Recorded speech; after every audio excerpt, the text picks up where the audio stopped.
ہاتھی اور چینٹی کی کہانی۔ ایک دفعہ کا ذکر ہے کہ ایک جنگل میں ایک ہاتھی اور چینٹی رہا کرتے تھے۔ ہاتھی اپنی طاقت پر بہت فخر محسوس کرتا تھا۔ وہ سمجھتا تھا کہ وہ پورے جنگل کا سب سے بڑا جانور اور سب سے طاقتور جانور ہے۔ اس وجہ سے وہ ہر کسی کو پریشان کرتا، وہ ہر کسی کا مذاق اڑاتا تھا۔ ایک دفعہ کیا ہوا کہ وہ رستے سے جا رہا تھا۔ اس نے دیکھا کہ ایک طوطا درخت پر بیٹھا ہوا ہے۔ اس نے کہا، اے طوطے، کیا تمہیں دکھ نہیں رہا کہ میں یہاں سے جا رہا ہوں؟ تم نے مجھے سلام نہیں کیا۔ میں جنگل کا سب سے طاقتور جانور ہوں۔ طوطے نے کہا، میں تمہیں کیوں سلام کروں؟ یہ سن کر ہاتھی کو بہت غصہ آیا۔ اس نے کہا، اب دیکھو میں تمہارے ساتھ کیا کرتا ہوں۔ تم نے مجھے سلام نہیں کیا، اس کی تمہیں سزا ملے گی۔ ہاتھی نے درخت کو جڑ سے اکھاڑ دیا۔ طوطا اس درخت پر بیٹھ نہیں سکتا تھا، اس لیے وہ اڑ گیا۔ ہاتھی یہ دیکھ کر بہت خوش ہوا اور کہنے لگا، دیکھا، میں نے تم سے کہا تھا کہ تم مجھے ہرا نہیں سکتے۔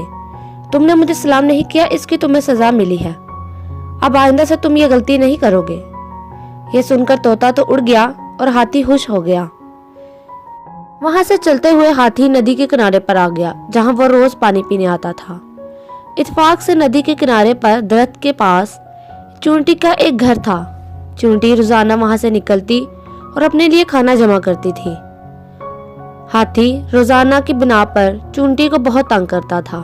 آج بھی جب اس نے چونٹی کو دیکھا تو بولا، اے چونٹی، تم کہاں جا رہی ہو اور یہ کھانا کس کے لیے لے کر جا رہی ہو؟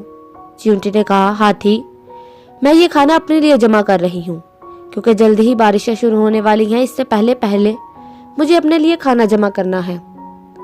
یہ سن کر ہاتھی ہنسا اور اس نے اپنی سونڈ میں پانی بھر کر چونٹی کے اوپر پھینک دیا۔ اس سے چونٹی کا سارا کھانا برباد ہو گیا۔ چونٹی کو یہ دیکھ کر بہت غصہ آیا۔ اس نے کہا، ہاتھی، تمہیں اتنا فخر نہیں کرنا چاہیے، تم نے میرا کھانا برباد کیا ہے، دیکھنا جلد ہی تمہیں اس کی سزا ملے گی۔ ہاتھی یہ سن کر ہنسنے لگا اور کہا کہ تم مجھے سزا دو گی؟ تم اپنے آپ کو دیکھو تو صحیح، تم ہو کتنی؟ یہ سن کر چونٹی تو وہاں سے غصے سے چلی گئی اور ہاتھی ہنس کر اپنے گھر کو۔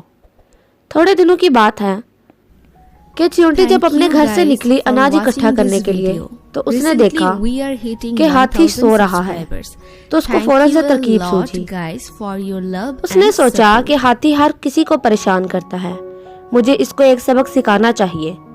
یہ سوچ کر چونٹی ہاتھی کی سونڈ میں چلی گئی اور آگے جا کر اس کو کاٹنا شروع کر دیا۔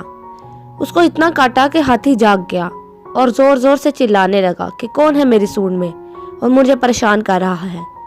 چونٹی نے جب ہاتھی کی پکار سنی تو اور زور سے کاٹنے لگی۔ اتنا کاٹا کہ ہاتھی رونے لگا اور کہنے لگا، خدا کے لیے مجھے معاف کر دو، میں نے تمہارا کیا بگاڑا ہے، تم مجھے کیوں کاٹ رہی ہو؟ یہ سن کر چونٹی ہاتھی کی سونڈ سے باہر آ گئی۔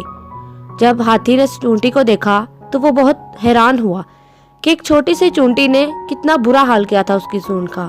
یہ دیکھ کر ہاتھی کو اپنے کیے پر شرمندگی ہوئی اور اس نے چونٹی سے معافی مانگی کہ آئندہ وہ کبھی بھی اس کو پریشان نہیں کرے گا۔ ہاتھی کو اپنی غلطی کا احساس ہو گیا تھا، وہ فوراً ہی وہاں سے بھاگ گیا اور چونٹی ہنسنے لگی۔ چونٹی ہنس کر کہتی ہے، دیکھا، تم نے اپنے کیا کا انجام پا لیا، تم نے غلط کام کیا، تم سب کو پریشان کرتے تھے، آج خود پریشان ہوئے ہو تو کیسے دم دبا کر بھاگ گئے ہو؟ اور چونٹی ہنسنے لگی۔ پیارے بچوں، ہمیں اس سے یہ نتیجہ ملتا ہے کہ ہمیں کبھی بھی کسی کو بے وجہ پریشان نہیں کرنا چاہیے اور نہ ہی کسی کا مذاق اڑانا چاہیے، ورنہ جب وہ مصیبت ہم پر پڑتی ہے تو ہمیں صحیح سے دوسروں کی تکلیف کا احساس ہوتا ہے۔